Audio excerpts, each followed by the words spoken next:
నమస్కారం అండి. కొండా సురేఖ గారు తెలంగాణ మంత్రివర్యులు సాటి మహిళను చూడకుండా సమంత గారి మీద బేస్లెస్ రెడిక్యులస్ అసలు దాంట్లో ఏమైనా బేస్ ఉందా? శుద్ధ అబద్ధాలు. నోటికి ఏదొస్తుంది. కేటీఆర్ గారి మీద వ్యక్తిగత కోపం ఉంటే కేటీఆర్ మీద గారి మీద రాజకీయంగా మీరు ఏమైనా విమర్శలు చేసుకోండి. సాటి మహిళను చూడకుండా ఈ విధంగా సమంత గారి మీద ఇట్లాంటి పనికిమాలినటువంటి బేస్లెస్, మీనింగ్లెస్, నాట్ వర్తి, మీరు ఏంది, అసలు మీ హోదా ఏంది, మీ కథ ఏంది, ఇట్లాంటి ఆరోపణలు చేయడం అనేది ఎంతవరకు సమంజసం? దీన్ని సభ్య సమాజం హర్షిస్తుందా?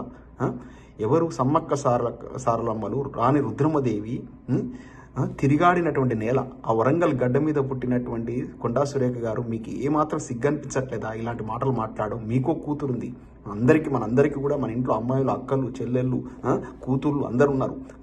అలాంటి ఒక తోటి మహిళ మీద ఎట్లా మాట్లాడతారు? మహిళలకు తెలంగాణలో ఏమన్నా ఇబ్బంది వస్తే మీరు హక్కును చేర్చుకోవాల్సినటువంటి స్థితిలో ఉన్నటువంటి మీరు ఇలాంటి పనికిమాలిన మాటలు మాట్లాడితే ఇట్లా కేటీఆర్ గారి మీద వ్యక్తిగత ద్వేషం ఉంటే మీరు రాజకీయంగా ఏమైనా మాట్లాడండి, స్కాములు అనండి, స్కీములు అనండి, ఇంకేదో మాట్లాడండి. కానీ ఒక లైన్ ఉంటుంది, ఆ లైన్ దాటి ఇలాంటి స్టేట్మెంట్ లేడం ఎంతవరకు కరెక్టు?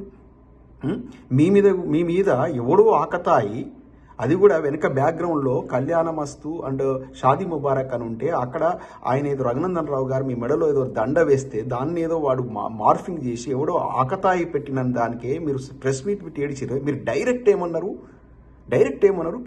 సమంత గారిని అక్కినేని నాగార్జున పొమ్మంటే పోనందుకు ఈ యొక్క ఎన్కన్వెన్షన్ను ఆయన కూలగొట్టకుండా ఆపడానికి ట్రై చేసిండు. ఇలాంటి బేస్లెస్ అసలు ఏమైనా ఉందా? మీరు అక్కడ ఏమైనా ఉన్నారా? ఆ విడాకుల పత్రంలో వాళ్ళు అక్కినేని నాగ చైతన్యం సమంత రాసుకున్న విడాకుల పత్రంలో అదైనా పొందుపరిచిరా ఇట్లా ఈ కారణం వల్ల మేము విడిపోయినామని? ఇవాళ ఆ అబ్బాయి నాగ చైతన్య ఎంత బాధాతప్త ఉదయంతో పెట్టాడు. మేము ఎంతో బాధతో కలిసి ఉన్నాం, కలిసి మా అభిరుచులు నచ్చలేదు, మేము బాధాతృప్త ఉదయాలతో మేము విడిపోయినాం. వాళ్ళ వ్యక్తిగత జీవితాల గురించి మాట్లాడే మీరెవరండి? మీకు ఎవడిచ్చాడు రైటు? ఇలాంటి పనికిమాల రాజకీయం చేయడానికి మిమ్మల్ని ఎమ్మెల్యేగా ఎన్నుకున్నారు, మంత్రిని చేసినరా? ఇలాంటిదా? ఏమి ఇస్తారు మీరు? ఏ సందేశం ఇస్తారు భావితరాలకు? ఏ పొజిషన్లో ఉన్నావు నువ్వు? ఇలా అమల గారు ఆమె మూగజీవాలు రోధిస్తేనే విలవిల్లాడేటటువంటి ఎంత సున్నితమైన మనసుకురాలు. ఆమె ఇచ్చినటువంటి స్టేట్మెంట్ చూసారా? తల తిరిగిపోయే స్టేట్మెంట్ ఇచ్చారు.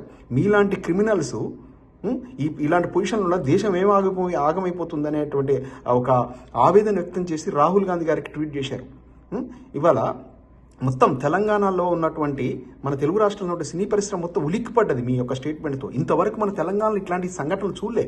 ఇలా జూనియర్ ఎన్టీఆర్ గారు అదే వ్యక్తం చేశారు, ప్రకాష్ రాజ్ గారు అదే వ్యక్తం చేశారు. రేపు ఎంతమంది సినీ ప్రముఖులు బయటకు వచ్చి వ్యక్తం చేస్తే తెలియదు. ఏంది అసలు తెలంగాణలో ఏం చేద్దాం అనుకున్నారు? 10 నెలల సర్వనాశనం చేశారు మొత్తం తెలంగాణను. ఒక్క 10 నెలల క్రితం ఎట్లుండే?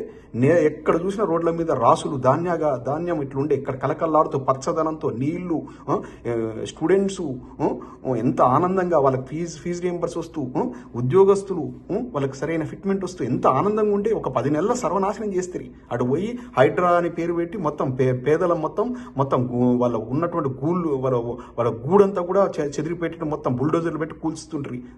మొత్తం సర్వనాశనం తెలంగాణలో 10 నెలల లోపల చేస్తారు. అవన్నీ డైవర్ట్ చేయడానికి ఈ పాలిటిక్స్. ఇప్పుడు మీ ఉదంతం ఎందుకు వచ్చింది అనేది మాకు చాలా ఆశ్చర్యం వేస్తుంది. ఈ ఉదంతం ఇక్కడ జరుగుతుంటే అక్కడ ఆదానితోని పొంగులేటి మీటింగ్ అంట. ఏంది ఈ డైవర్షన్ పాలిటిక్స్ ఏంది? అంటే ఏదైనా ఒక ఉద్రిక్తకరమైన వాతావరణం సృష్టించి దాని మీద టాపిక్ అంతా డైవర్ట్ చేసేసి మీరు స్కాములు చేసుకోవడానికి ఏమైనా పన్నాగం పన్నారా? ఏం జరుగుతుంది తెలంగాణ లోపల? అసలు ఈ అక్కినేని ఫ్యామిలీని లాగడం ఎందుకు? ఆయన ఏదో కట్టాడన్నారు, ఎన్కన్వెన్షన్ కూలగొట్టారు. ఆయన కూడా సైలెంట్గా ఉన్నాడు, ఆయన లీగల్గా ఏదో ప్రొసీడ్ అవుతుండొచ్చు. అక్కినేని నాగార్జున గారి ఫ్యామిలీని మీరు చేయడం ఎందుకు? మీ సానుభూతి పర్లేదు కదా? అక్కినేని కుటుంబం మొత్తం, నాగేశ్వరరావు గారు మొత్తం కాంగ్రెస్ పార్టీ కోసమే పనిచేసింది. అక్కినేని నాగేశ్వరరావు గారు 2 కళ్ళు తెలంగాణ మన తెలుగు సినీ పరిశ్రమ. ఎన్టీ రామారావు గారు, అక్కినేని నాగేశ్వరరావు గారు. అక్కినేని నాగేశ్వరరావు ఎప్పుడు ప్రో కాంగ్రెస్ ఉన్నారు. మీ కాంగ్రెస్ సానుభూతి నాగేశ్వరరావు కుటుంబం మీద ఈ వ్యక్తిగత దాడులు ఏంది? అసలు ఏంటి మీ సమస్య? మీ సమస్యల్లో కేటీఆర్ గారిని విమర్శించాలి. కేటీఆర్ గారిని విమర్శించడానికి రాజకీయంగా మీకు ఏమి దొరకలేదా? హరీష్ రావు గారు బహిరంగ క్షమాపణ చెప్పిండు ఎవరో ఆకతాయి చేసిన పనికి. అక్క తప్పైపోయింది, మా వాళ్ళు ఎవరు ఆకతాయిలు మా బారాస పార్టీ కార్యకర్త ఎవరో చేశారు, దానికి క్షమించమని అడిగిండు. అయినా కూడా నీకు ఏమాత్రం కూడా ఇది లేదా? నువ్వు ఒక్కదానివే మహిళవా? అసలు మహిళలాగా మాట్లాడుతున్నావా? నీ గత యొక్క ఆడియోలు చూస్తే అసలు ఆ సభ్య సమాజం తలదించుకునే విధంగా బూతులు, అందులో ఏం బూతులమ్మా ఆడియోలల్లా? అటువంటి నేపథ్యం నువ్వు పెరిగిన పెంపకం నీ పెంపకం అటువంటిదా, నిన్ను పెంచిన విధానం అటువంటిదా? ఏం నీ కూతురు నువ్వు ఎలా పెంచి నువ్వు ఇట్లాంటి దుర్బుద్ధితో? ఇదేనా నువ్వు సభ్య సమాజానికి ఇచ్చేది? ఒక మంత్రిగా ఉండి, ఒక ఎంత రెస్పెక్టబుల్ పొజిషన్లో ఉండి ఇదా నువ్వు చేసేది? ఇలాంటి మాటలు మాట్లాడతావా?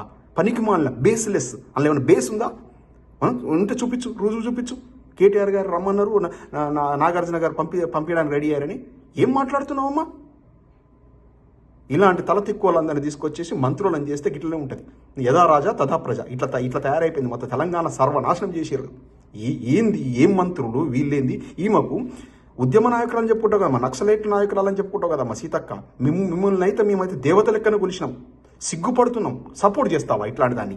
సాటి మహిళ సమంత గారి మీద మాట్లాడిన దాన్ని మీరు ఒక మాజీ నక్సలైట్లు, మీరు అభ్యుదయ భావాలు ఉన్నోళ్ళు, సామాజిక స్పృహ ఉన్నోళ్ళు అనుకున్నాం. మీరు ఈ కొండా సురేఖను అటువంటి ఒక రౌడీ ఎలిమెంట్ మీరు సపోర్ట్ చేస్తారా? ఎలా మాట్లాడుతున్నాం? ఒక లేడీ రౌడీ లాగా, డాన్ లాగా మాట్లాడుతున్నామని మీరు సపోర్ట్ చేస్తారా సీతక్క గారు?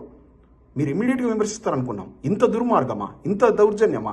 ఏం జరుగుతుంది తెలంగాణ లోపల? అసలు అసహ్యం వేస్తుంది తెలంగాణ లోపల. ఇటువంటి పరిస్థితులకు తెలంగాణ నెట్టబడ్డందుకు 10 నెలల క్రితం ఎగ్జాక్ట్ ఎట్లుంది తెలంగాణ, ఇవాళ ఎట్లుంది? ఏం అనిపించట్లేదా? బాధ అనిపించట్లేదు? అసలు గుండె తరుక్కుపోతుంది. హైడ్రా కూల్చివేతలు, ఇటు పోతే మొత్తం వ్యక్తిగత దూషణలు ఏ స్థాయికి పోయినాయి? ఏదో ఆంధ్రప్రదేశ్లో వినేది ఇంతకుముందు. తెలంగాణలో ఎప్పుడు ఈ సంస్కృతి లేదు. ఈ కొత్త సంస్కృతి పట్టుకొచ్చారు. వ్యక్తిగతంగా ఎంత నీచానికి పోవాలో అంత నీచానికి దిగదారి విమర్శలు చేస్తూ ఉన్నారు.